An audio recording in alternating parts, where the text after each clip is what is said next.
papasok. Kung hindi ko papasok, hinahanap niyo ako. Di ba? Ngayon papasok ako, tatanungin niyo ako bakit ako pumapasok. Senator Ronald Bato de la Rosa nagpakita na sa Senado matapos ang 6 na buwang pagliban. Pagpasok sa Senate building na balot ng tensyon. Ang lingwahe sa harap ng command conference, I'm usually very formal. Diba? Pero kahapon medyo nagtaas na ako ng boses, diba? Ano pa naman yan, diba? 200,000 kayo, hindi nyo makahanap. Tatlong tao, hindi nyo mahanap, diba? So, challenge ko sila na yung 200,000 yan, dapat lahat ma-harness para mahanap yung 3 taon to. Manhat sa mga puganteng sinaatong ang Gerald Bantag at Rafael Dumlao III, pinaigting ng Department of Interior and Local Government. Senator Alan Peter Cayetano nahalal bilang bagong Senate President. Senator Vicente Tito Soto III naniniwalang may kinalaman sa impeachment ang biglaang pagpapaalis sa kanya bilang Senate leader.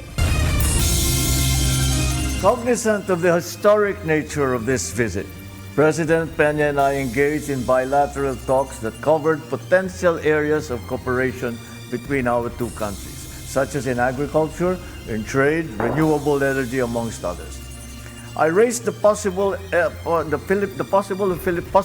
of Philippine export of tuna, sardines, milkfish, and the other products to Paraguay, which would certainly give a boost to our local industry.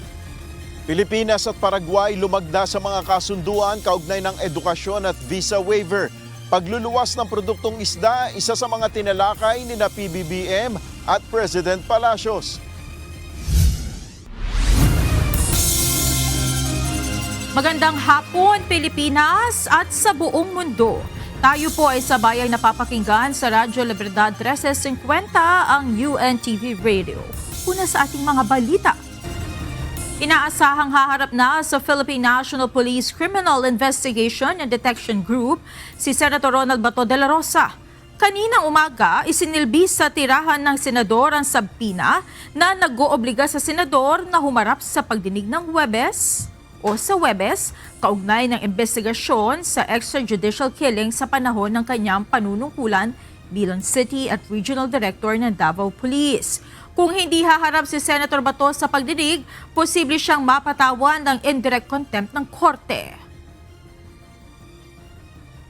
Ang nasabing sabina ay inihanda at napirmahan kahapon, araw ng Linggo, May 10. At makikita po natin sa nasabing sabina Justice Tecum, inaaniyahan o iniimbitahan si Senator De La Rosa na mag-appear sa CIDG National Headquarters sa araw po ng Huwebes o May 14, alas 10 ng umaga. Ito po ay may kaugnayan sa mga lumutang po na mga complainant. Kaugnay po ito na mga usapin ng kanyang panunungkulang bilang City Director ng Davao. Ito po ay usapin ng mga tinatawag po natin ang death under investigation. Hindi concern ng Philippine National Police Criminal Investigation and Detection Group o PNP-CIDG ang presensya ni Senator Bato de la Rosa sa Senado. Sa opisyal na pahayag na inilabas si PNP Public Information Office Chief Police Brigadier General Randolph Tuanyo, sinabi nitong ang concern nila ay ang pagharap ni Bato sa kanilang tangkapan sa petsa sa sabina na May 14. Ang sabina anya na isinilbi kanina ay bahagi ng ongoing na investigasyon na isinasagawa ng CIDG ayon sa umiiral na batas at procedures.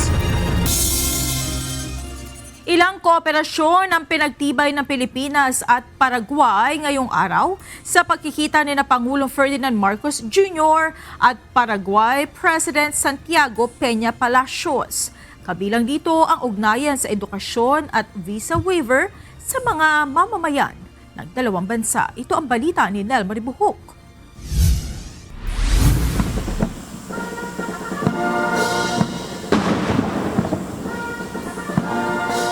Binigyan ng arrival honor sa Palace Grounds si Paraguay President Santiago Peña Palacios.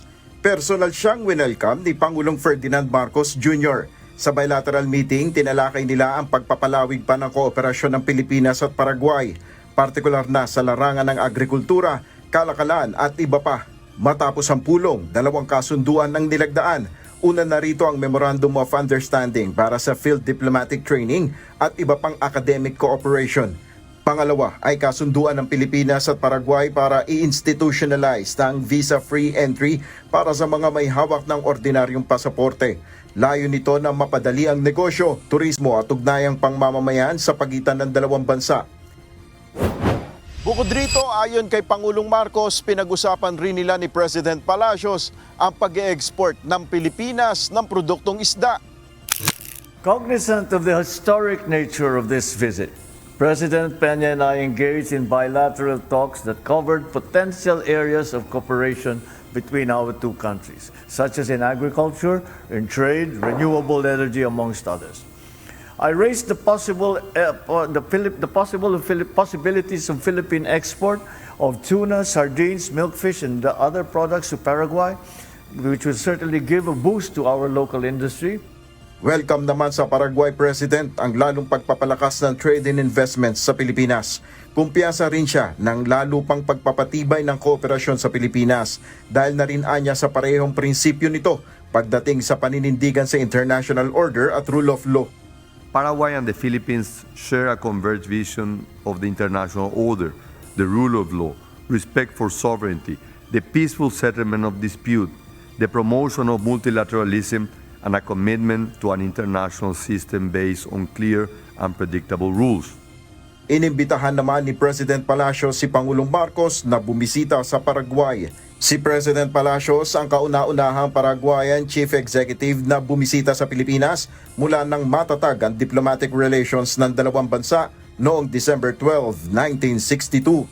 Nel Maribuho, UNTV News and Rescue, Diyos ang aming sandigan, serbisyo publiko ang aming pinahalagahan.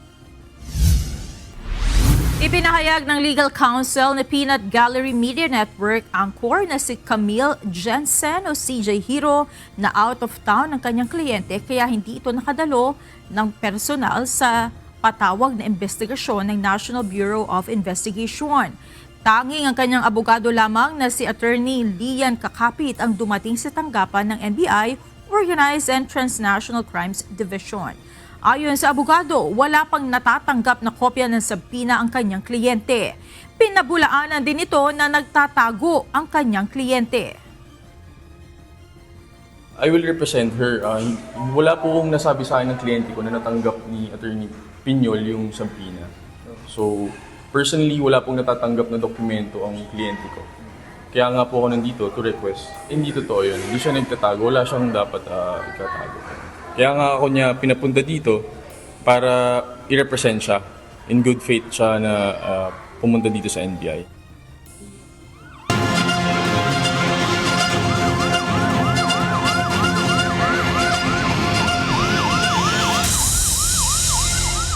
Nagkakasiyahan na magkakaibigan sa Sorsogon City na biglang magka-seizure ang isang factory worker kung saan sila naroon. Samantala sa Baguio City, sugatan na mag-inang sakay ng SUV matapos makasalpukan ng isang taxi. Kapwa nirespondihan ng UNTV News and Rescue Team ang dalawang insidente. Ito ang balita ni Lizelle Nael. Iangat, pakiangat ng higaan. Relax lang tayo. Nahihilo ka tayo? Nahihilo? Sige po, higa ka. Paangat ko lang ba? Check ang vital sign. Sa gitna ng kasiyahan ng magkakaibigan, isang factory worker ang inatake ng seizure sa Bacon, Sorsogon nitong weekend, May 9. Habang naka-standby ang team, nakatanggap tayo ng tawag mula sa 911. Humihingi ito ng additional resources or additional ambulance.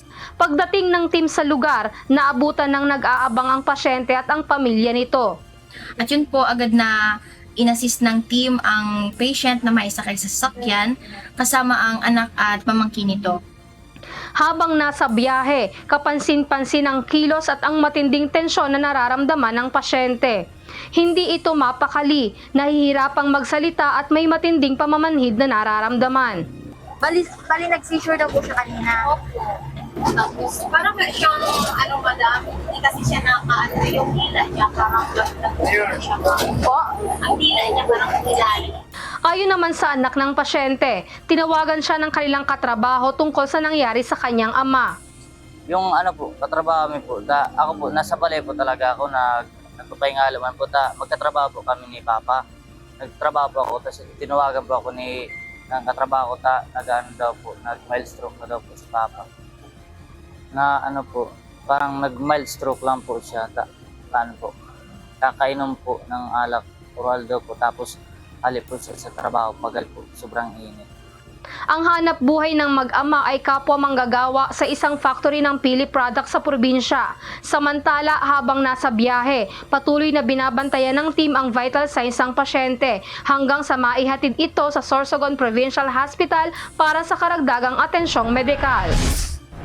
Yung sobrang sakit. Anong sobrang sakit? Yung kamay niya. Kasi parang nakikita ko nakakuan. Sugat. Ano bang sugat? Anong position mo kanina? Ikaw nagdadrive? Nangyari sa? Isang pangkaraniwang biyahe lang sana para sa mag-ina ang nangyari noong May 8. Sa isang saglit, nauwi ito sa takot at sakuna matapos magsalpukan ng dalawang SUV sa Marcos Highway, Suelio Village, Baguio City. Isang concerned citizen ang tumawag sa UNTV News and Rescue Team matapos makita ang nangyaring aksidente sa lugar. Iniinda ng 38 anyos na nanay ang matinding pananakit ng dibdib matapos makaranas ang malakas sa impact nang mag-activate ang airbag ng sasakyan. Samantala, ang kanyang 19 anyos sa binatang anak ay nagtamo ng gasgas sa kanang braso at pagdurugo ng ilong. Agad namang binigyan ng paunang lunas ng team ang mag-ina.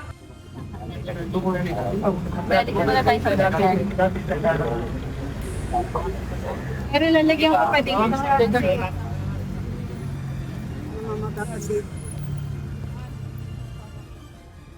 Nilagyan ng suporta at binalutan ang nasugatang kamay ng binata. Nilapatan din ito ng bleeding control dahil sa pagdurugo ng ilong nito. At kapwa minonitor ang vital signs ng mag-ina. Ayon sa pasyente na siya ring driver ng SUV, nagkaroon umano ng problema sa manibela na dahilan para hindi niya ito mapihit at tuluyang maagaw ang kabilang linya. Sa tindi ng impact ng banggaan, parehong wasak ang harapan ng dalawang sasakyan.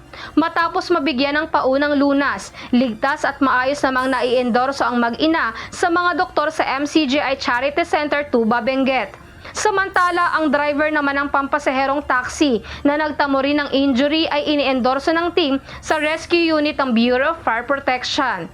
Wala naman itong sakay na pasahero. Sa mga nangangailangan ng agarang tulong sa panahon ng aksidente o sakuna, maaaring makipag-ugnayan sa UNTV News and Rescue Hotline 8911 UNTV o 8911-8688. Lizel Nael, UNTV News and Rescue. Diyos ang aming sandigan, serbisyo publiko ang aming pinahahalagahan. Matapos ang 6 na buwang pagliban sa mga sesyon sa Senado, nagpakita na si Senador Ronald Bato de la Rosa kanina. Subalit hindi naging maganda ang pagsalubong sa senador na dahilan kaya ito emosyonal na naglabas ng saloobin. Anya, hinarang siya ng mga kawani ng National Bureau of Investigation o NBI at kinailangan pa niyang gumamit ng puwersa para lamang makapasok. Nasa gitna ng botohan ng mga senador para sa pagpapababa sa pwesto kay Senate President Tito Soto nang tumayo si Senator Alan Peter Cayetano para ipagbigay alam na makaboboto si Senador De La Rosa dahil nasa Senate premises na ito. Ayan ba Senator of the Republic? Kung hindi ko mapasok, hinahanap niyo ako.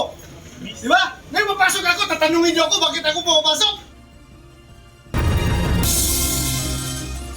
Naging masalimuot ang sitwasyon sa Senado ngayong araw. Una, nagpakita si Senator Ronald Bato de la Rosa sa Senado matapos ang mahigit 5 buwang pagliban. Sinundan pa ito na pagpapalit ng liderato ng Senado. Ito ang balita ni Jed Narasina live.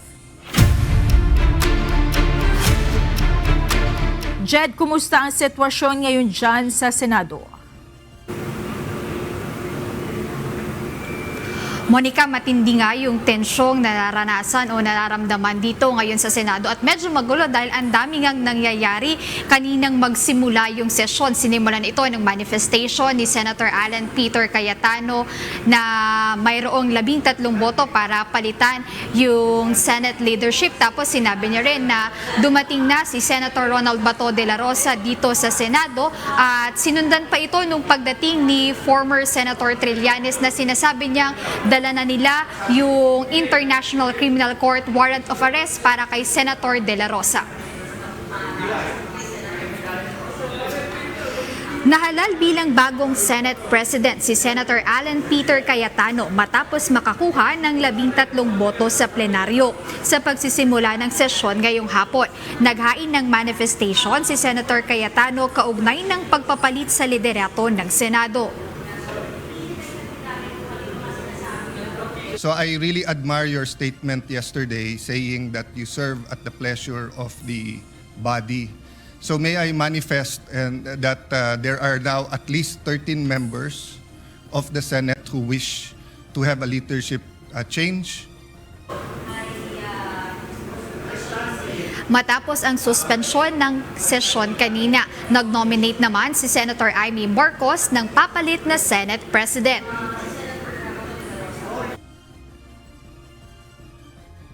With that, Mr. President, may I move, therefore, to nominate Senator Alan Peter Cayetano as the new Senate President. Pagkatapos nito ay itinalaga naman si Senator Jinggoy Estrada bilang temporary presiding officer at nagbotohan na ang mga senador. With 13 votes for Senator Alan Peter Cayetano and 9 votes for Senator Tito Soto and 2 abstention, Senator Cayetano is hereby elected as the new Senate President.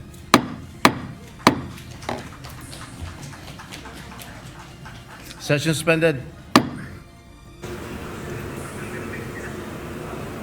Kabilang sa mga bumotong pabor kay Senator Cayetano ay sina Senator Francis Cheese Escudero, Senator Joel Villanueva, Senator Amy Marcos, Senator Rodante Marcoleta, Senator Robin Padilla, kasama rin si Senator Bongo, Senator Ronald Bato de la Rosa, Senator Jinggoy Estrada at si Senator Loren Legarda at bumoto rin pabor si Senator Loren Legarda, Senator Pia Cayetano, Senator Mark Villar at Senator Camille Villar. Habang bumoto naman kay Senator Vicente Tito Soto III ay sina Senator Panfilo Ping Lacson, Senator Francis Kiko Pangilinan, Senator Risa Ontiveros, Senator Bam Aquino, Senator Raffy at Senator Erwin Tulfo, Senator Sherwin Gatchalian at Senator Lito Lapid. Habang nag-abstain naman sina Senator Joseph Victor J.V. Ejercito at Senator Juan Miguel Subiri. Sinabi ni Senator Francis Kiko Pangilinan na they don't object doon sa nasabing motion kasi wala silang numbers pero nag-manifest siya ng serious reservation sa hakbang ng pagpapalit ng liderato. Pero bago magsimula yung sesyon, itinanggi pa ni Senator Alan na may change in leadership dahil may plano umanong ipatigil ang impeachment. We're all praying for answers. Not only our nation, many nations around the world, like crisis, like the oil shock, and crisis.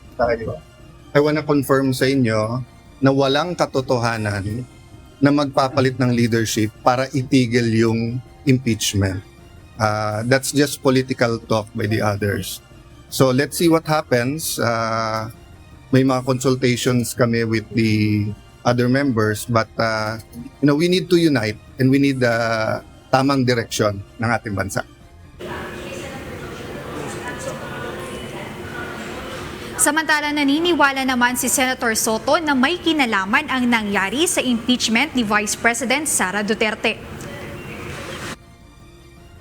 Is this because of the impeachment, sir? Yung nangyaring palitan ng liderato? Yeah, probably. Probably. That's a very strong possibility. Because if I were Senate President, once the House approves the articles of impeachment and sends it to us, I will constitute and convene the impeachment court tomorrow.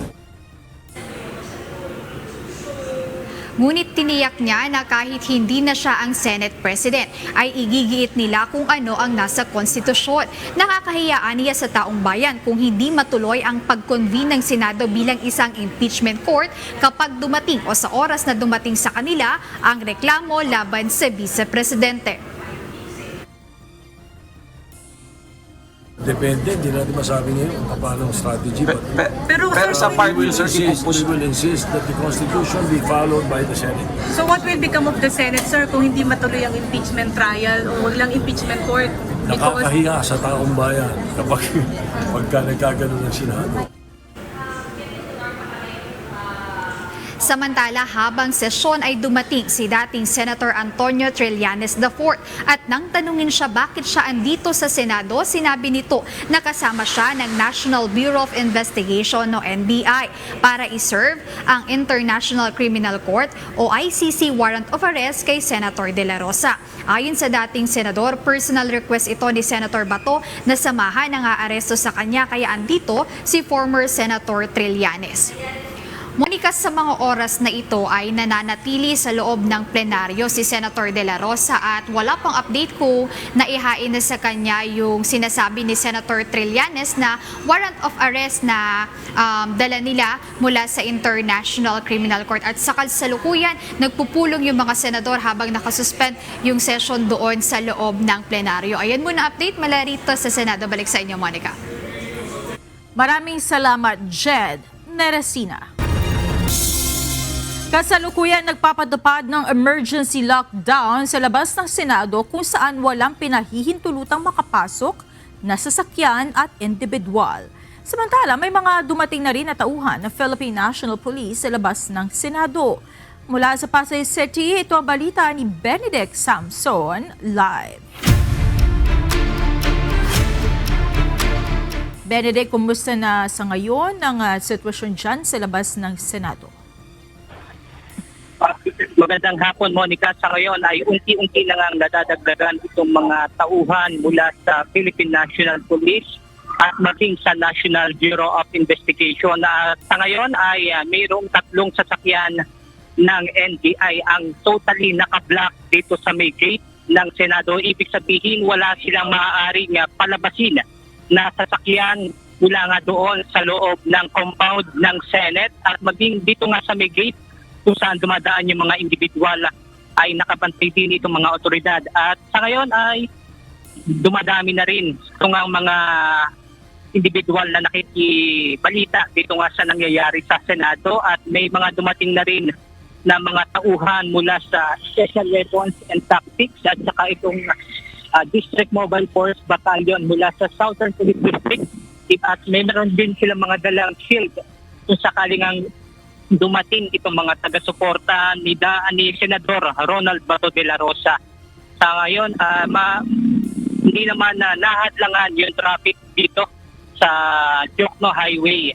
At kanina tinanong natin si NBI Director Melvin Matibag at wala siyang ibinigay pang detalye kung ito nga ba ay pag-aresto ni Senator Ronald Bato de la Rosa. At tinanong na rin siya kung ito ba ay makakapasok doon sa loob at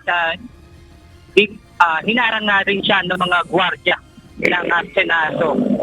Sa ngayon, Monica, ay medyo mataas yung tension dito sa labas ng Senado at patuloy tayong nakabantay sa kung ano ang mga magiging update pa ng mga sitwasyon dito nga sa labas ng Senado. Kaya muna natin update mula rito sa Pasay City. Balik sa iyo, Monica. Maraming salamat, Benedict Samson.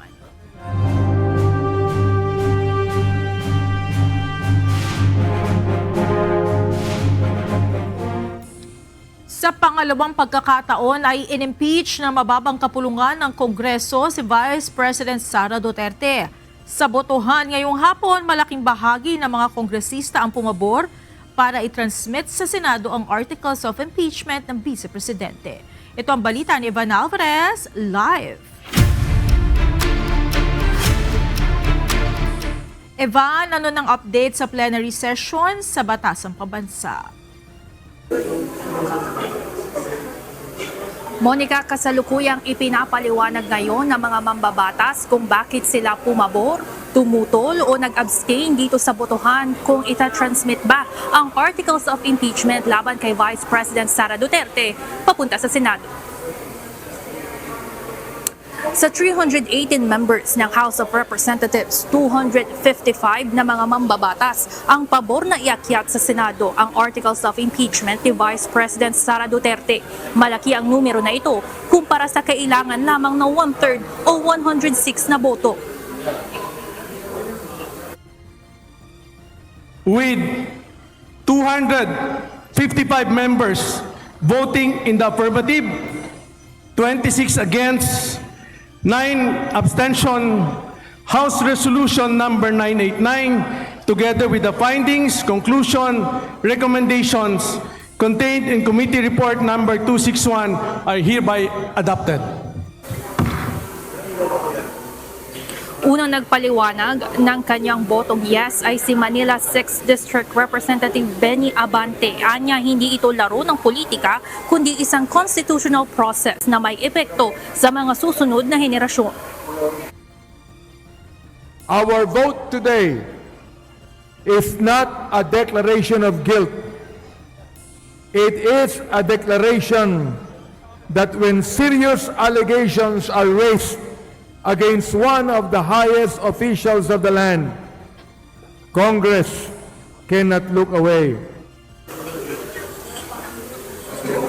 Kabilang naman sa tumutol sa impeachment ang batang mambabatas na si Cavite 4th District Representative Kiko Barzaga dahil naniniwala itong si VP Sara Umano ang makakapagbigay ng magandang kinabukasan sa mga Pilipino oras na tumakbo ito sa 2028 national elections. Vice President Sara Duterte is the hope of our nation. She's an accomplished lawyer who deeply cares for our people, as I have personally witnessed when I visited her in Davao City. I will not waste our nation's future, which is why my vote is no. Bago ito, nagsimulang talakayin ang committee report ng Justice Committee sa pamamagitan ng sponsorship speech ni Justice Chairperson at Batangas 2nd District Representative Jervil Luistro. Inisa-isa nito ang 4 na articles of impeachment na umano'y maling paggamit ng confidential funds, hindi maipaliwanag na yaman, panunuhol at matinding pagbabanta sa buhay ng Pangulo, First Lady at dating House Speaker.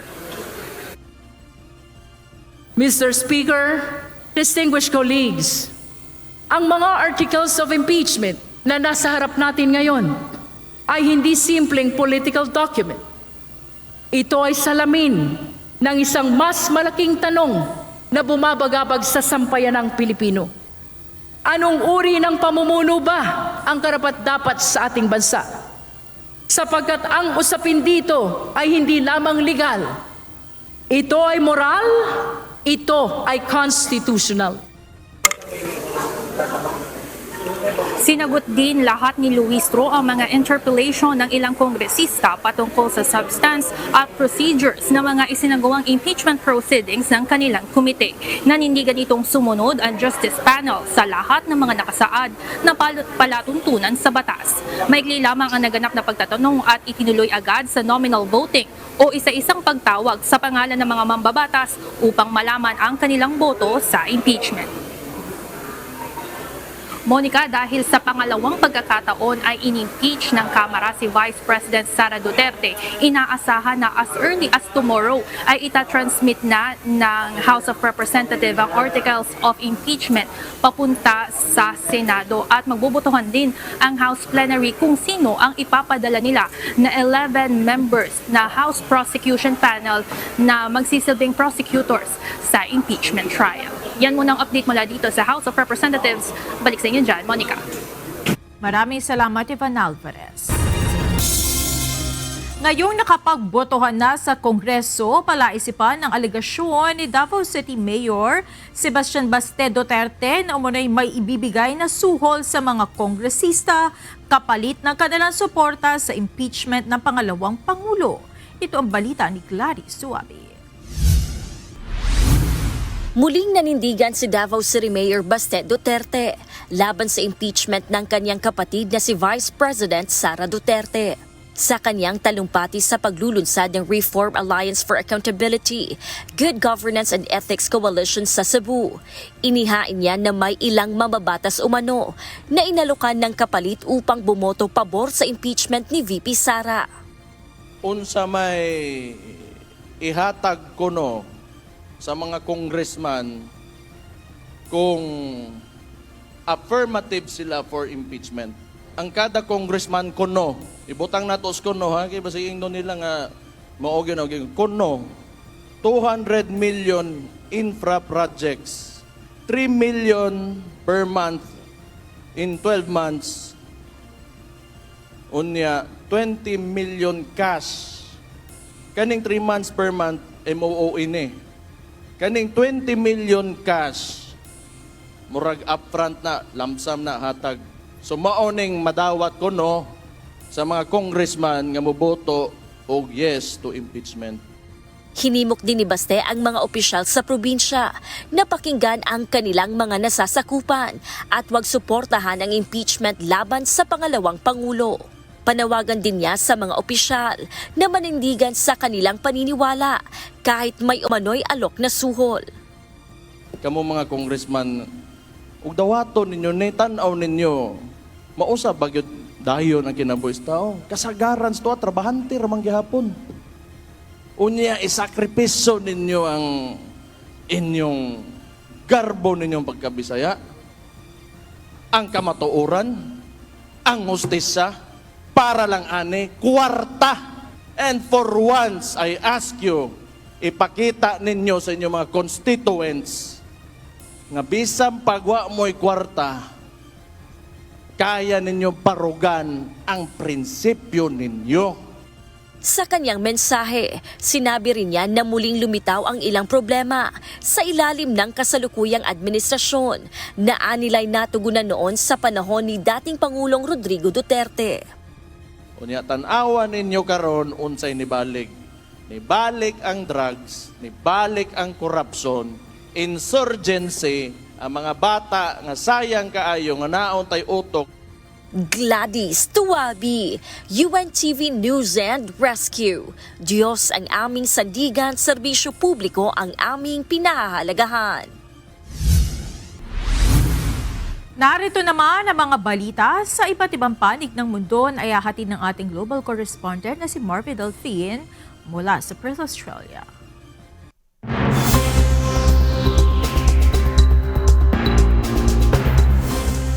Magandang gabi naman sa inyo dyan sa Pilipinas. Totally unacceptable para kay United States President Donald Trump ang tugon ng Iran sa kanilang peace talk deal. Ayon naman sa Iran, hindi sila nagpaplano ng hakbang para lang i-please o pasayahin si Trump. Ito ang balita ni Bradley Robuza. Hindi katanggap-tanggap kay United States President Donald Trump ang sagot ng Iran sa proposal nito upang maresolba ang sigalot sa pagitan nila at matigil na ang gyera. Sa kanyang post, sinabi ni Trump na hindi niya gusto ang tugon ng anya ay kinatawa ng Iran sa pinakahuli nilang inaalok na kasunduan. Batay sa ulat ng Iranian media, naninindigan ang Tehran sa kanilang demand ang magbayad ng war damage ang US. Kilalanin ng Amerika ang soberanya ng Iran sa Strait of Hormuz, bawiin ng US ang sanctions at pakawalan ng US ang lahat ng hinarang nitong barko ng Iran. Binatikos ni Trump ang pamamaraan ng pagtrato ng nakaraang mga administrasyon ng Obama at Biden kahit matagal na panahong nilalaro na lang sila ng Iran. Sa kanyaan niyang pamumuno, hindi na magiging masaya ang mga ito. 47 years they've been toying with these stupid people. In many cases, stupid people. This should have been done by Obama. And after giving him tens of billions of dollars, they screwed Obama. That's not the way we play. No, we do it the old-fashioned way. Nilinaw naman ng Islamic Revolutionary Guard Corps na walang sino man sa kanila ang nagpaplano para lang pasayahin si Trump at kung ang mga negosyador ay nag-iisip ng para sa kapakanan ng kanilang bansa, normal lang na hindi magustuhan ng US leader kung maninindigan ng mga ito sa kanilang karapatan. Bunsod nito, muli na namang tumitindi ang tensyon sa dalawang panig na anumang oras ay nagbabadya ng pagsira sa umiiral na ceasefire. Sa kasalukuyan, nananatili ang mga tropa ng Iran sa hakbang militar nito sa mga barko ng US sa Hormuz Strait. Ayon pa sa IRGC, handa ang kanilang militar anumang oras kailanganin. Nagbabala rin ito na bubombahin ang mga barko ng France at United Kingdom kung tatangkaing dumaan sa Strait of Hormuz. Dagdag pa nito, kapag muling sumiklab ang gyera, makabagong gamit at pamamaraan ng pakikipaglaban ang kanilang ilalabas. Ang palitang ito ay hindi magandang balita para sa United Arab Emirates at Bahrain na kapwa naiipit sa dalawang naglalabang puwersa. Ayon sa ulat, posibleng atakihin ng Iran ang Bahrain at UAE anumang oras habang unti-unting pinalalapit ang kanilang mga tauhan sa mga borders sa gitnang silangan. Kung magkagayon, tiyak na mawawala ng saysay ang ceasefire at muli na namang iinit ang palitan ng airstrikes sa Middle East. Sa gitna ng tensyon, muling tumaas ng 3% ang presyo ng Brent crude mula $98.48 per barrel ay pumalo ito sa $104.50 per barrel sa pagbubukas ng trading ngayong araw. Mula nang sumiklab ang Iran War, nasa $20 per barrel na ang average na itinaas ng Brent crude at ang US crude naman ay $10 ang itinaas. Ang nasabing pagtaas ay hindi lamang nakaapekto sa ekonomiya ng US, kundi maging ng iba't ibang maraming bansa sa mundo, lalo na sa Asia na malaki ang dependence sa fossil fuel. Bradley Robuza, UNTV News and Rescue. Diyos ang aming sandigan, serbisyo publiko ang aming pinahahalagahan. Bibisita si US President Donald Trump sa bansang China sa May 13 hanggang 15 ayon sa kumpirmasyon ng Beijing. Ilan sa pag-uusapan nila ay ang gera sa Iran at ang usapang pangkalakalan.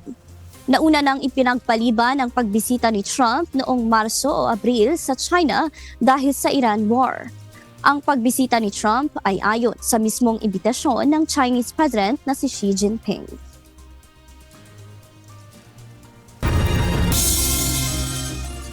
Isang bagong probisyon sa konstitusyon ng North Korea ang pinagtibay na may kaugnay sa kaligtasan ng lider ng bansa na si Kim Jong-un.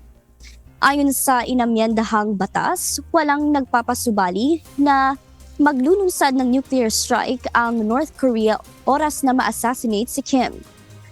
Ang pagbabagong ito ay kasunod ng pagkakapatay sa Iranian leader na si Ali Khamenei at iba pang opisyal ng Iran, bunsod ng sigalot sa Middle East. Ang constitutional revision ng North Korea ay inaprubahan sa isang session ng North Korea Supreme People's Assembly sa Pyongyang. Patuloy ang pagliyab ng wildfire sa Everglades Forest sa Pembroke Pines sa Florida. Umabot na sa 4,800 acres o halos 2,000 hektarya ang nasusunog sa ngayon. Patuloy na sinusubukan ng mga otoridad na maapula ang apoy bago pa dumating sa residential community sa Holy Lake. Nakikiusap naman ang Pembroke Pines Police sa mga motorista na iwasan ang pagtigil sa highway para lang kumuha ng video na nagiging dahilan ng pagbigat ng trapiko. Inaasahan ng World Health Organization na tataas pa ang bilang ng mga magpopositibo sa hantavirus sa mga pasaherong nagmula sa MV Hondius. Sa ngayon, nakauwi na sa kani-kanilang mga bansa ang 94 sa mga pasahero. Tutulak naman ang barko pabalik sa the Netherlands, lulan ang 30 sa mga crew nito para sa disinfection. Ito ang balita ni Noel Poliarco. We have finished the first day of the evacuation of the Endius. The operation has gone well, and according to the plan, we have disembarked 94 people of 19 nationalities. Natapos na ang unang araw ng evacuation at repatriation ng mga pasahero mula sa MV Hondius kasunod ng pagkalat ng sakit na hantavirus. Batay sa pinakahuling ulat ng Spanish Health Ministry, nakapagtala na ng chartered flights ang mga bansang France, Canada, the Netherlands, United Kingdom, Ireland at Turkey. Samantala, inaasahan ng darating ang mga eroplano ng Amerika, Australia at isa pang flight mula sa the Netherlands. Ngunit ayon sa WHO, maiiwan ang 30 crew ng barko para maihatid ito sa The Netherlands kung saan i-disinfect ang barko. Ang MV Hondius ay isang Dutch flag expedition vessel. Nangako naman ang WHO na may kaukulang suportang medikal ang maiiwang mga tripulante upang masubaybayan din ang kanilang mga kalusugan. The plan is for another health professional to board the boat. We believe it will be a nurse from the Netherlands to support the 30 remaining crew who will travel on to the Netherlands, which will take a few more days. And then once it docks in the Netherlands, there will be a full disinfection of the boat. Nadala na rin sa mainland Spain ang 14 na Spanish nationals sakay ng Ehersito Air mula sa barko. Nadala na sa Gomez Ula Central Defense Hospital ang 14 na Spanish passengers. Sa France, inaasikaso na ang 5 mamamayan nila sa posibleng impeksyon. Sinabi rin ni French Prime Minister Sebastian Lecornu na maglalabas siya ng kautusan kaugnay ng mahigpit na isolation measures sa makakausap at makakasalamuha ng 5 pasahero. Isaan niya sa mga dumating ang kinakitaan ng sintomas. Nakauwi na rin ang mga pasahero ng Canada. Ang mga evacuee naman sa Amerika ay dadalhin muna sa Omaha Quarantine Facility sa Nebraska upang doon obserbahan. All of these passengers will be monitored for symptoms. They're all well at this time and will be coming to us for monitoring. We have protocols in the quarantine unit that provide for safe care of these persons. If an infection is noted, if the symptoms become positive, then we're also well equipped to get those patients safely transferred to the biocontainment unit. Samantala, sa United Kingdom, kinailangang mag-parachute ng isang British Emergency Medical Team para puntahan ang isang pasahero na nakatira sa Tristan da Cunha na nagpahayag ng sintomas ng hantavirus. Ang 2 Singaporean naman na naunang napaulat na nakaranas ng sintomas ay napatunayan na sa lab test na negative sa hantavirus. Ayon kay WHO Director General Dr. Tedros Adhanom, pinapayuhan nila ang mga bumabang pasahero na kung maaari ay mag-quarantine muna ng 6 na linggo na siyang incubation period ng virus. Aniya hanggat maaari sana ay tapusin ang 42 days na quarantine period. Subalit nasa mga bansa na rin kung ano ang kanilang protocol para maiwasan ang pagkalat ng hantavirus sa kani-kanilang bansa. Our advice is clear. Starting from May 10, 42 days with active follow-up, 42 days of quarantine. But it could be in a facility or at home. Of course, countries, we advise them, but at the end of the day, we don't impose. Countries follow their national guidelines. That may have risks, but of course, we don't force them.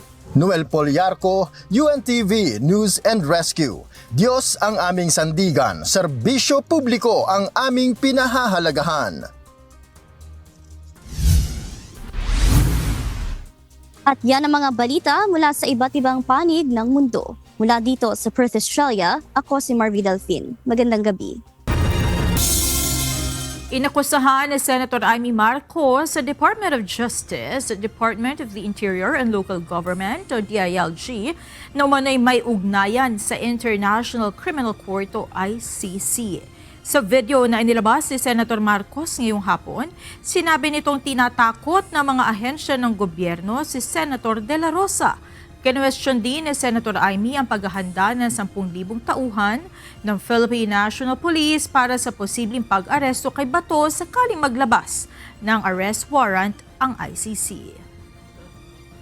Harapan na ba ninyong inaamin na nakikipag-ugnayan kayo sa ICC? Nako, DOJ, DILG, talaga ba? May hotline na kayo sa dahig?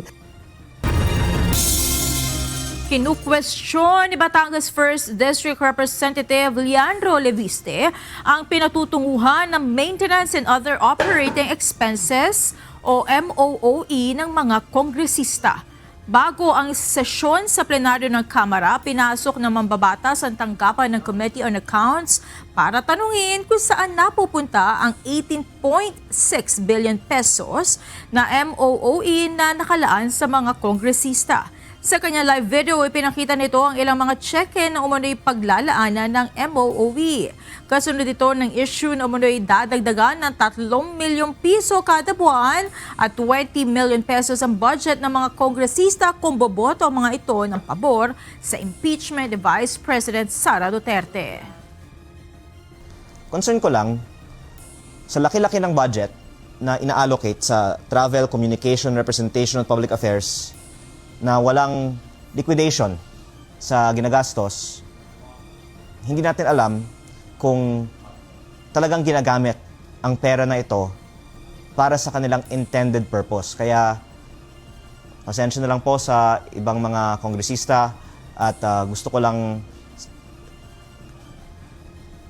ma-examine ng publiko kung saan napupunta ang ating binabayad na buwis.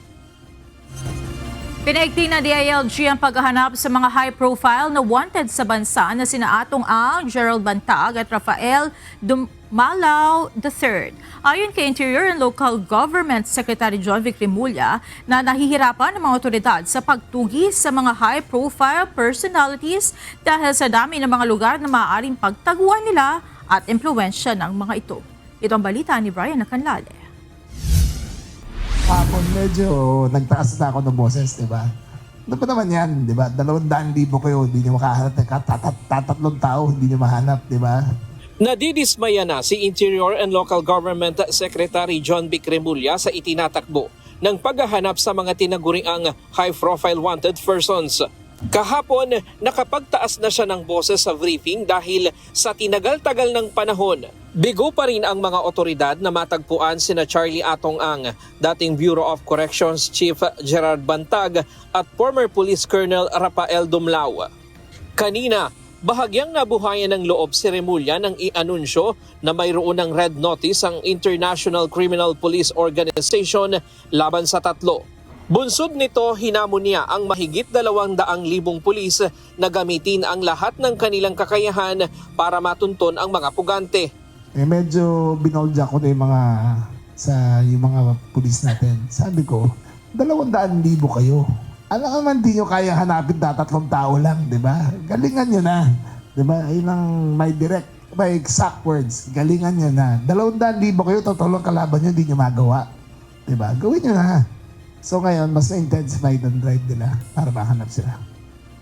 Si Gerald Bantag ay iniuugnay sa kaso ng pagpatay sa mamamahayag na si Percy Lapid noong 2022.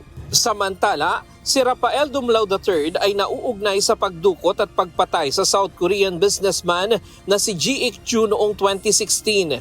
Habang ang negosyanteng si Atong Ang ang itinuturong nasa likod ng pagkawala ng nasa 34 na nawawalang sabongeros.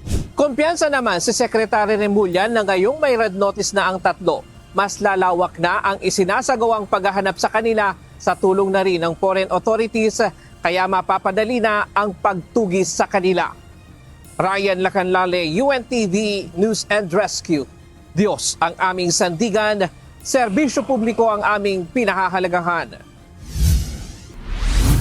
Posible na muling sumiklab ang sunog sa Navota Sanitary Landfill kung wala itong maayos na maintenance, ayon kay Public Works Secretary Vince Dizon. Ito ay matapos kumpirmahin ang kalihim sa kanyang pagbisita sa landfill na tuluyan ng naapula ang apoy. Ito ang balita ni Asher Cadapan Jr. Klaro na, wala nang usok. Dati hindi natin makita yung abondo, ngayon nakikita na natin, nakikita natin ang Valenzuela. Hindi pwedeng basta-basta na lang iwan ang Navota Sanitary Landfill kahit naapula na ang sunog sa lugar at wala na ring usok. Ito ang binigyan diin ni Public Works Secretary Vince Dizon matapos tuluyan ng maapula ang sunog sa naturang tambakan ng basura. Idiniklara ng Bureau of Fire Protection o BFP na fire out ang sunog sa landfill kahapon, May 10, 1 buwan matapos itong sumiklab noong April 10. Katuwang ng BFP ang Navota City Government, iba't ibang ahensya ng pamahalaan at maging ang ilang eksperto mula sa Japan. Ngunit paliwanag ni Secretary Dizon, hindi pa dito natatapos ang problema sa Navota's landfill. Ngayon, kailangan na nating i-maintain ng tama at makikipagtulungan din tayo sa private sector at sa LGU para talagang ma-maintain. Kasi alam nyo naman, meron pa ring methane sa ilalim nito, no? Hindi pa nawawala yon. At anytime, kung hindi ma-maintain ng tama, pwedeng magkasunog ulit. Nandito tayo sa Navotas Sanitary Landfill kung saan patuloy yung pagtatambak ng lupa dito upang matiyak na hindi na nga magkakaroon pa ulit ng mga pag-apoy dito sa landfill. Ayon pa sa DPWH Secretary, natambakan na ng lupa ang buong landfill. Ngunit kailangan anyang ulit-ulitin ito kasabay ng pagsisiksik ng lupa upang maiwasan ang pagpasok ng oxygen sa ilalim. Sa katunayan, bandang alas 11 ng tanghali ay muling namataan ng sunog at usok mula sa hilagang bahagi ng Navotas landfill. Agad rin namang itong naapula ng BFP at mga heavy equipment na nagtatambak ng lupa sa lugar. Wala pang isang oras ay nawala na rin ang apoy at usok. Samantala, tiniyak naman ng Department of Environment and Natural Resources o DENR ang pananagutan ng dating operator ng Navotas landfill.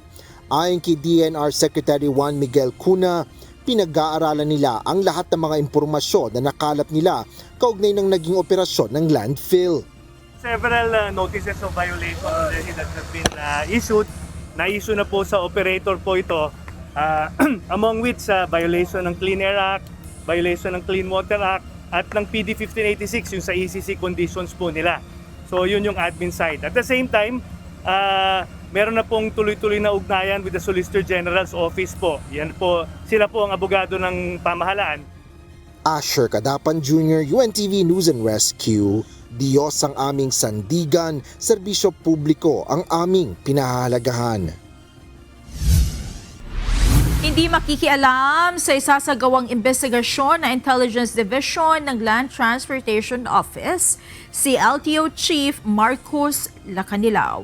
Ang investigasyon ay kaugnay na isang ride-hailing company na pinagpapaliwanag ng LTO dahil sa mga kinakaharap na reklamo ng mga driver nito. Ito ang balita ni Ryan Lacanlale. Alam mo, ang lisensya hindi nyo privilege yan. Hindi nyo karapatan yung privilege yan, pwede tanggalin anytime. Alam ko naman yun, sir. Pero nasa tama naman katwira ko, sir. Nasa third lane ka, reckless kang pumasok ka. Sige, sir. Ato na, sir. Reckless nga ako, sir. Pero lahat kasi ganun din nagawa, sir. Ang ibig mo ba sabihin, gusto mo manghuli muna na lahat bago ka magpahuli? Oo, hindi. Sir, ba't ako lang kasi nakita nyo, sir? Yung nasa harap ko, hindi nyo nakita. Ito ang video ng paghuli ni Land Transportation Office Chief Assistant Secretary Marcos Lacanilao sa isang driver ng ride-hailing company. Nangyari ito noong nakaraang Huwebes, April 7 sa Panay Avenue, Quezon City. Base sa impormasyon, muntik na umano nitong mabangga ang LTO Mobile Patrol nang biglang lumipat ng lane. Sinasabing hindi gumamit ng signal light ang taxi driver at tinangkapang tumakas kaya hinabol ito ng mga tauhan ng LTO. Makikita sa video na tila ipinipilit pa ng driver ang kanyang katuwiran sa LTO chief kahit aminado naman ito sa kanyang pagkakamali. Ayon sa LTO, inisyohan na nila ng show cause order ang driver. Pinagpapaliwanag din ng kumpanya nito dahil sa dami umano ng reklamong natatanggap ng ahensya laban sa kanila. Sa kabila ng mga nangyari, tiniyak ni ASEC Lacanilao na hindi siya makikialam sa isasagawang investigasyon. May nakaschedule siya na hearing sa 14. Although hindi ako makikialam doon, Intelligence Division ang mag-handle doon. Kailangan nilang sagutin, pati yung kumpanya niya, yung mga nagiging violation na, kasi medyo pasaway ang mga driver nila na kailangan talagang dapat tingnan at kasi ang dami na reklamo sa amin pwera pa yung nahuli ko. Dalawang reklamo ang kinakaharap ng driver, reckless driving at pagtakas umano sa mga enforcer na sumita sa kanya. At suspensyon sa pagmamaneho hanggang sa posibleng pagkansela ng lisensya ang maaaring kaharapin ng driver. Hindi rin ligtas sa posibleng parusa ang iba pang driver ng kumpanya na may kinakaharap ding reklamo. Tapos lalo na yan, may mga demerit points. Yung mga driver nila na nakita na may mga record na ang daming mga violation, delikadong ma-revoke na yung mga yun. Ayon sa LTO chief, Marso pa lang ay umabot na sa 8 ang natanggap nilang reklamo laban sa naturang electric taxi company.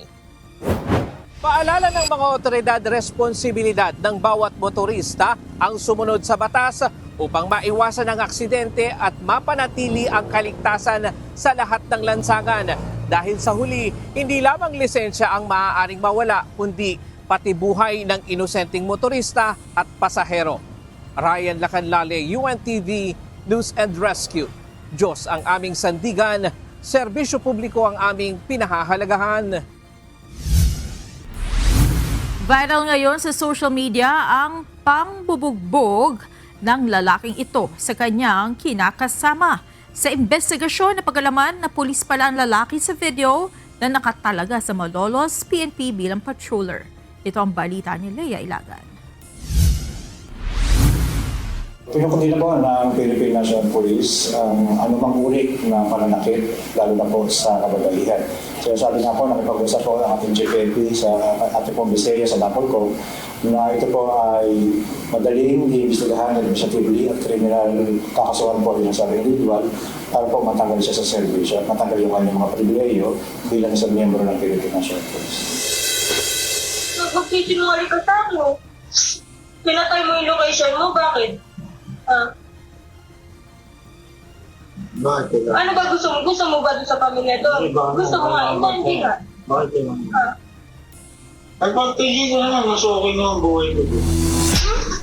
Sampal, suntok at sakal. Ito ang iginanti ng lalaki sa karelasyong babae habang nag-aaway. Ang lalaki sa video, napag-alamang isa palang pulis na may ranggong korporal. Nakatalaga siya sa Malolos PNP bilang patroller. Ayon kay Malolos Chief of Police, Police Lieutenant Colonel Romel Geneblazo, nangyari ang insidente noong March 12. Selos ang itinuturong dahilan ng pag-aaway ng dalawa. Pinatay umano ng pulis ang locator nito sa cellular phone at hindi rin ito sumasagot sa mga tawag. Base sa impormasyon, hindi ito ang unang beses na nanakit ang pulis. Ayon po sa pahayag ng ating biktima na na-reduce in writing natin kahapon, ay 2 beses nangyari ito. Ito po yung huling nangyari noong March 12, 2026. And yung nauna po ay last year, June 22, 2025. Bunsod ng insidente, inalis na sa pwesto ang naturang pulis at itinalaga sa Personnel Holding and Accounting Unit o PHAU sa Bulacan Police Provincial Office. Sinabi pa ni Lieutenant Colonel Geneblazo, dinisarmahan na rin ito. Kahapon po, nadisarmahan na po natin siya ng issued firearms kasama kanyang PNP identification card. And nasa admin holding section na po siya ng ating Bulacan Police Provincial Office. Tiniyak naman ng Malolos PNP ang seguridad ng biktima at ng kanyang pamilya. Mula po kahapon nung mag-circulate yung video ay nasa station na po natin yung biktima. And yung pong kanyang buong pamilya sa isang barangay namin sa pinabantayan na namin 24/7. Si PNP Chief Police General Jose Melencio Nartates Jr. ipinag-utos na rin ang pagsasampa ng administrative at criminal complaint laban sa pulis. Ngayon po ay nakaprepare na po lahat ng dokumento, mga ebidensya natin laban sa pulis. Sasampahan po natin siya ng Republic Act 9262, yung ating Anti-Violence Against Women and Their Children Act of 2004. Especially po dun sa ating section 5A and 5I, yung physical abuse and emotional abuse respectively. Banta naman ang National Police Commission sa suspect. Bilang na ang araw nito sa organisasyon. Ayon kay NAPOLCOM Commissioner Rafael Calinisan, sisiguruhin niyang mabibigyan ng hustisya ang sinapit ng babaeng biktima. Leia Ilagan, UNTV News and Rescue. Diyos ang aming sandigan, serbisyo publiko ang aming pinahahalagahan.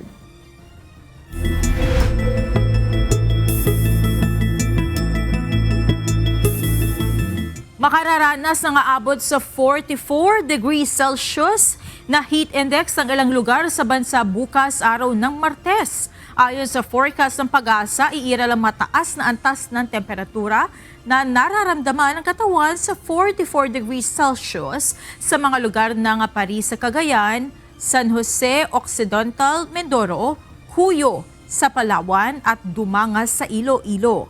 Samantala, 43 degrees Celsius naman ang mararamdamang heat index sa 8 lugar sa bansa kabilang sa Tuguegarao City, Cagayan, Etxague, Isabela at Borongan sa Eastern Samar. habang 42 degrees Celsius naman sa 16 na lugar sa bansa.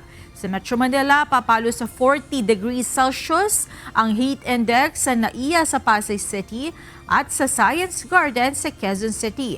Payo ng Pag-asa, mag-ingat sa paglabas sa ilalim ng matinding sikat ng araw at ugaling uminom ng maraming tubig upang maiwasan ang pagkakasakit.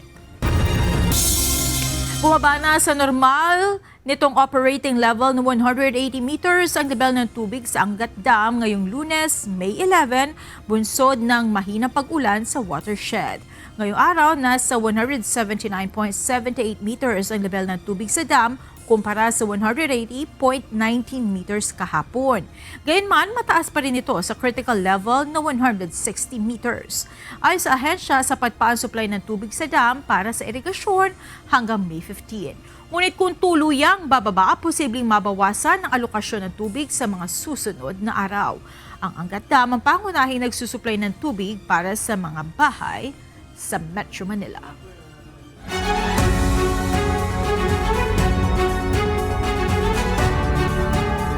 Sa kapapasok lamang po na balita, ipinakontempt ni Senate President Alan Peter Cayetano ang mga tauhan ng National Bureau of Investigation na humabol kay Senador Ronald Bato de la Rosa. Inatasan din ito ang Office of the Sergeant at Arms na i-detain sila sa Senado. Samantala, isa sa ilalim rin sa Senate Protective Custody si Senator Bato.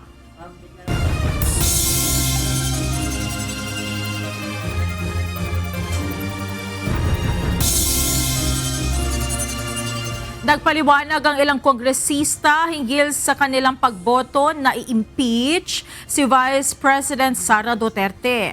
Ayon naman sa isang mambabatas, inaasahan nila nagagampanan ng Senado ang tungkulin nito oras na maipadala na sa kanilang articles of impeachment. Itong balita ni Dante Amento live. Dante, ano ang paliwanag nila sa pagboto upang i-impeach si VP Sara Duterte? Magandang gabi, Monica. Ayon sa ilang mga mambabatas ng mababang kapulungan ng Kongreso, accountability o pananagutan ang kanilang pangunahingang dahilan ng pagboto pabor upang i-impeach si Vice President Sara Duterte. Ayon pa kanina kay Navota City Representative Toby Tiangco, bagamat mayroon pa anyang malaking issue na involve ang malaking halaga ng pera, ay hindi naman nila maaaring talikuran itong issue ngayon na kinakasangkutan ng Vice Presidente. Ayon pa kay Tiangco, ito na rin ang tamang panahon para sagutin ni VP Sara ang mga seryosong aligasyon sa kanya. Ito anya ang Senado na uupong impeachment court sa paglilitis ng kaso. I am for accountability. Hindi naman siguro tamang dahilan na isang tabi muna yung mas maliit dahil lang hindi na-resolbahan yung mas malaki. Si Lanao del Sur Representative Zia Adyong ay sinabing iginagalang niya ang pagbabago ng liderato ng Senado. Pero sa kabila nito ay umaasa siyang gagampanan pa rin ng Senado ang tungkulin nito, ang pag-convene bilang impeachment court. This time, there shouldn't be any reason for the Senate not to convene as an impeachment court. Monica, ayon pa nga dito sa ilan mga mambabatas, mayroong yung mga nagsabing yung tutol na bumoto ng no doon sa impeachment complaint. Ang sinasabi nila dito ay mayroong mga issue sa proseso ng pag-handle ng Kamara dito sa impeachment proceedings. Meron din nagsabi na dapat bigyan ang Vice Presidenteng makapagpaliwanag ng maayos doon sa kanyang parte naman, baga makapagpresenta ng kanyang ebidensya. At yun namang mga congressmen na bumoto ng no, pangunahin nga, bukod dito sa kanilang sinasabing accountability, dapat nga na harapin mismo ng ating pangalawang Pangulo itong mga isinasakdal ngayon sa kanya dahil nga isa siyang mataas na opisyal ng bansa at ang public office ay isang public trust, kaya nararapat lamang na makarating sa Senado yung articles of impeachment. Sa ngayon, wala pa tayong impormasyon, Monica, kung kailan formal na i-transmit ng mababang kapulungan ng Kongreso itong articles of impeachment. At natanong din natin kanina kung ano ang kanilang reaksyon dahil nga nagbago na ang leadership ng Senate. Meron pa bang kumbaga yung kanilang paninindigan na makonvict si BP Sara ay nandoon pa rin. Ang sinasabi naman nila dito ay sa paglilitis o sa trial ng kaso ay makapagpresentar sila ng sapat na ebidensya upang makakuha ng sapat na bilang diyan sa mga mambabatas ng Senado upang bumoto pabor sa pag-convict sa pangalawang pinakamataas na opisyal ng ating bansa. Yan ang ating update mula dito sa House of Representatives. Balik sa Monica. Maraming salamat, Dante Amento. Patuloy ang mahigpit na border screening ng Department of Health Bureau of Quarantine sa mga paliparan at pantalan sa bansa. Ito ang pagtiyak ng DOH sa gitna ng banta ng hantavirus na ngayon ay nakakaapekto sa mga pasahero ng Dutch cruise ship na may MV Honduras. Katuwang ang Research Institute for Tropical Medicine o RITM, aktibo ngayon nakikipagtulungan ng DOH sa World Health Organization upang masubaybayan ng kalusugan ng mga Pilipinong crew ng nasabing barko. Ayon sa DOH, mananatili sa barko ang mga Pinoy at sa the Netherlands sila kukumpletuhin ang kanilang quarantine bago tuloy ang makauwi sa bansa.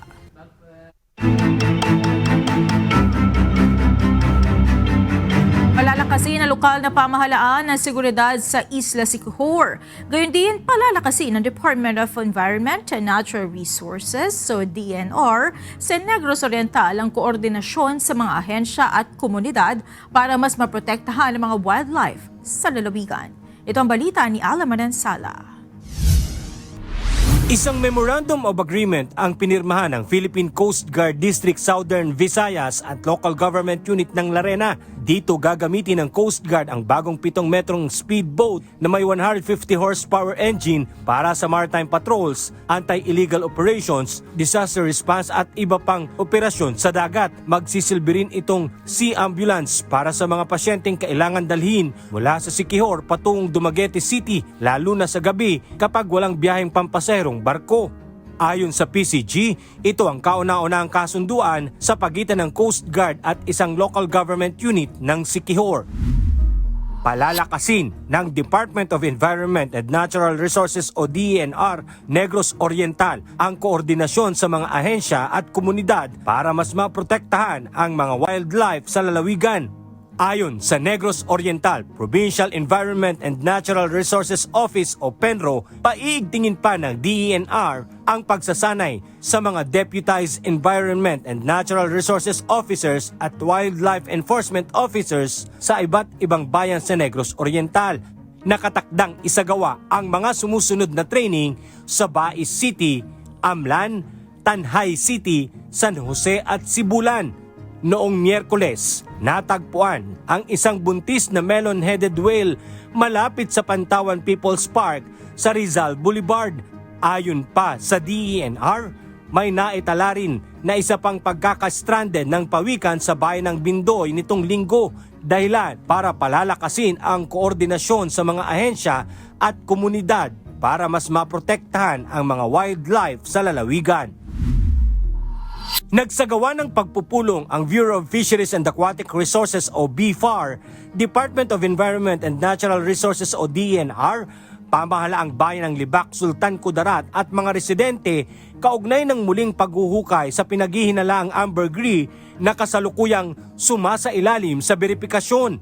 Ayon sa mga otoridad, wala pa rin kumpirmasyon kung tunay nga itong ambergris o suka ng balyena. Bilang pag-iingat, pansamantalang inilipat at pinangangalagaan ng pamahalaang panlalawigan ang specimen upang maiwasan ang posibleng kontaminasyon at masiguro ang tamang preservation habang isinasagawa ang mga pagsusuri. Naglabas din na ang DENR Centro Kalamansig ng Provincial Temporary Custodial Receipt bilang bahagi ng tamang proseso at dokumentasyon habang hinihintay ang resulta ng laboratory examination. Pinayuhan naman ang publiko na iwasan ang pagpapakalat ng hindi beripikadong impormasyon sa social media at hintayin ang opisyal na pahayag ng mga kinauukulang ahensya. Ayon sa mga dalubhasa, ang ambergris ay isang pambihira at mamahaling substansya na nagmumula sa digestive system ng sperm whale. Madalas itong tawaging whale vomit, pero ayon sa mga eksperto, mas malapit itong maituring na substance na nabubuo sa bituka ng balyena upang protektahan ito laban sa matitigas na bahagi ng pagkain tulad ng tuka ng pusit. Alan Manansala, UNTV News and Rescue.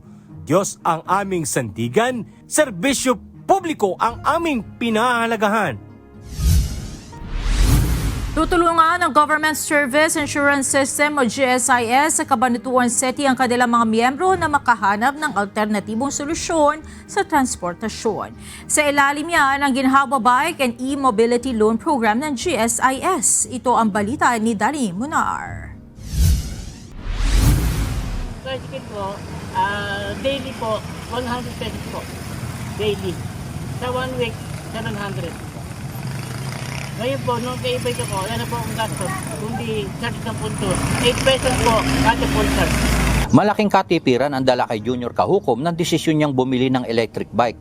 Kung dati ay gumagastos siya ng 700 piso kada linggo para sa gasolina ng kanyang motorsiklo, ngayon ay wala pang 10 piso ang kanyang ibinabayad para magamit ang kanyang e-bike. Kaya ang kanyang natitipid na ilalaan pa niya sa iba pa nilang pangangailangan sa pamilya.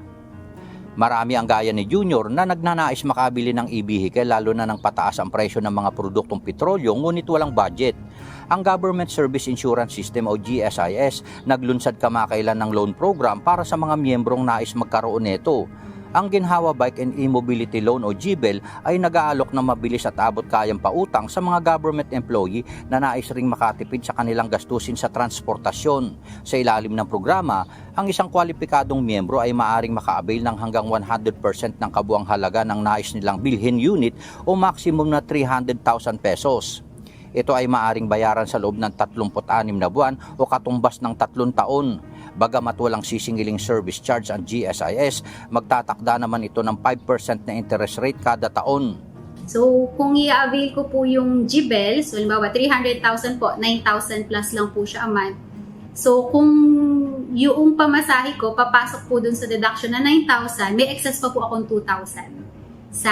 So parang may extra pa akong masasave na pwede kong ilagay sa emergency or other extra gastos na kailangan ko pang dagdagan. Kabilang sa mga maaring mag-avail ng loan program ang mga aktibong GSIS members na 3 taon na sa serbisyo, may updated ang hulog at may sapat na take-home pay. Sa ngayon, dumarami na ang mga nag-a-apply mula nang ilunsad ito ngayong buwan ng Mayo. Madali lang mag-apply nito. Mag-download lang sa GSIS Touch apps sa mobile phone at naroon ang step-by-step process. Yung pag-a-apply po ng GBEL ay through the GSIS Touch app po. So, kailangan nyo lang ay yung cellphone nyo po and yung sarili kasi po ang pag-a-apply niya ay facial authentication po through GSIS Touch. 7 calendar days to approve the loan application po. So, once ma-approve po ni AAO yung application nyo, 3 to 5 working days po, credited na siya sa inyong bank account. Sa ilalim ng programa, maaaring makabili ang mga kwalipikadong miyembro ng brand new na bicycle, e-bike, e-scooter, e-map, cargo e-bike, folding e-bike at iba pang electronic-powered transport units. Dani Munar, UNTV News and Rescue. Diyos ang aming sandigan, serbisyo publiko ang aming pinahahalagahan.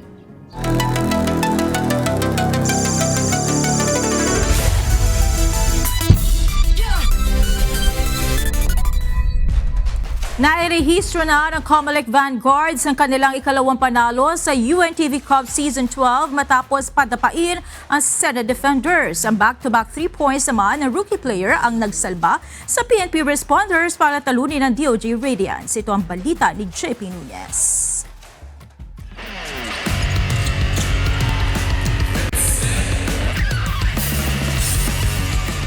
Action-packed triple-header games ang nasaksihan sa pagpapatuloy ng eliminations ng UNTV Cup Season 12 sa Paco Arena sa Maynila nitong linggo.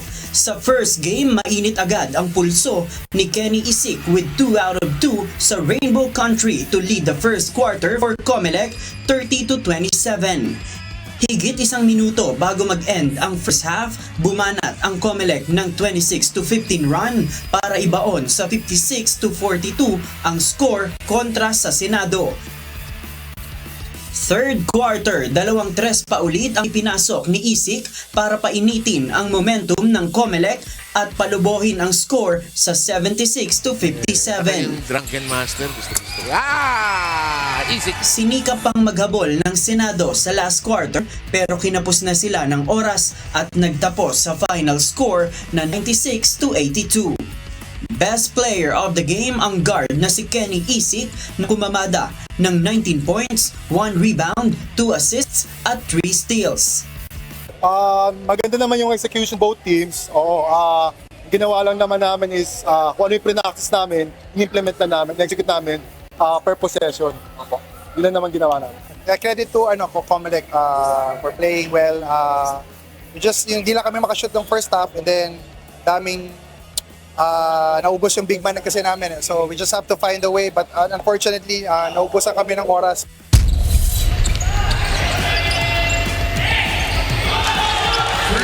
Sa second game, mistulang pinusasan ng PNP responders ang tsansa ng DOJ Radiance na makakuha na ng panalo sa elimination rounds. Bagaman dikdikan ang laban sa first quarter, niratrat naman ng opensiba ng PNP ang DOJ sa quarter para iserve ang 14-point na abante 42-28 end of first half.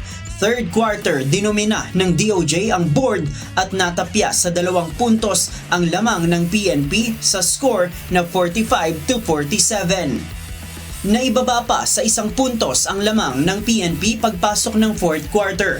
Subalit ang back-to-back 3-point shot ng rookie player na si Patrolman Christian Mateo ang pumatay sa momentum ng DOJ as the buzzer sounded with the final score 72-62. Dahil dyan, best player of the game si Patrolman Mateo na nagpaputok ng 18 points, 2 rebounds, 1 assist at 3 steals. Hindi namin expect na ganun kadikit yung laban. Medyo pangit ang laro namin talaga. Pero bandang huli, nakapag-adjust naman. Buti nakahabol, nakanalo kami. Kailangan namin yung panalong yun. Hindi ako makapag-rotate na maraming players. Unlike sa PNP. Fresh legs eh. Well, we're just gonna build on this. Alam mo naman, nung first game namin, we were murdered. So ito, maganda para sa amin to. Especially yung iba namin yung bigano na gagamit, mag-step up.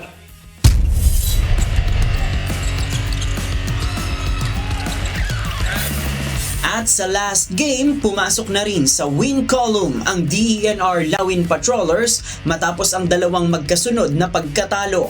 Mabangis na 11-2 run ang banat ng DENR Lawin sa first quarter kontra NHA Home Masters. Di pa nakontento ang Lawin, sinemento ang 18 points na abante sa Home Masters sa pagtatapos ng first half 50-32. Last 3 minutes sa fourth quarter, naitabla ng NHA ang score sa 76 after ng 9-0 run. Subalit na ipako na sa 82 points ang NHA Home Masters simula sa last 1 minute and 9 seconds hanggang sa lumipad na ng husto ang DENR Lawin para dagitin ang unang panalo ngayong season sa score na 91-82. Best player of the game si Alfie Grijaldo na double-double statistics na 20 points, 10 rebounds, 3 assists at 3 steals. I hope tuloy-tuloy na to. Okay? Konting adjustment, konting heart, okay? And sana, congratulations to boys. Bad start. Then, yun nga, parang medyo malalambot yung mga players ko. Continue kami sa practice, so magpe-prepare kami kung sino man yung kalaban namin sa susunod. Paghahandaan namin yun, then kondisyon pa. Sa susunod na linggo, 3 koponan muli ang magbabakbakan sa hardcourt sa Paco Arena sa Maynila. First game ang undefeated na AFP Cavaliers kontra sa GSIS Furies. Second game ang Office of the President Bagong Pilipinas at Judiciary Magis. At sa huling game ang Battle of the Undefeated na Ombudsman Graph Busters at PNP Responders. Mapapanood ang live stream ng mga laban sa official social media accounts ng UNTV News and Rescue at UNTV Sports. Win in sports, win for charity. JP Nunez, UNTV, News and Rescue. Diyos ang aming sandigan, serbisyo publiko ang aming pinahahalagahan.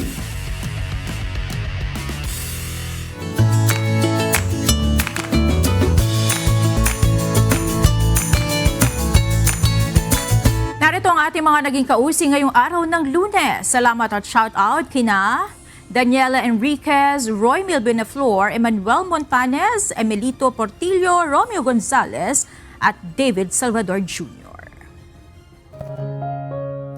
Narito naman ang salita ng Diyos na ating sandigan mula sa aklat ng awit 102 na nagsasabi, "Mangaglingkod kayo na may kasayahan sa Panginoon, magsilapit kayo sa kanyang harapan na may awitan."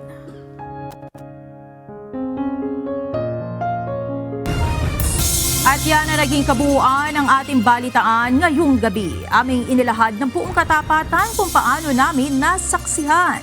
Kayo makapagtitiwala na ang aming nakita at narinig ang aming ibinabalita. At dito sa UNTV, Diyos ang aming sandigan. Serbisyo publiko ang aming pinahahalagahan. Magandang gabi.